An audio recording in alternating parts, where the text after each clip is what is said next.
हिम्मत के दाद देवे के परी। और कुछ ना ससुर जी, देवही के बाद आशीर्वाद दी, बाकी तो हम अपने आप सब कुछ ले ले। Control control. पता चलल कि तू हमेशा खाती खामोश मत हो जा। तब वैशाली के डोली उठा के हमारा घर तक के पहुंचाई रे। डोली तो हमनी के उठा ले सन, पर तोर अर्थी के उठाई। तारा बेटी के देह से जन्मल हमार बेटा।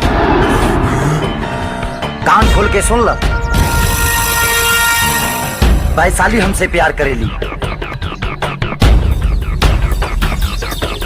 उहे हमार मेहरारू बनी है। अगर शराफत से शादी करा देबो तो हाथ जोड़ ले, अगर गुंडाई करबा तो गोड़ हाथ तोड़ के मंडप में बैठा के कन्यादान करवाई। बहुत बच्चा बड़े, अगर हमरा सब्र के बांध टूट गई ना तेरा किस्मत फूट जाए। अगर तानी के गरीब लाचार के खून पी के मजबूत हो गई बड़ा सा, तो हम अपना माई के दूध पी के यमदूत बन गई बानी।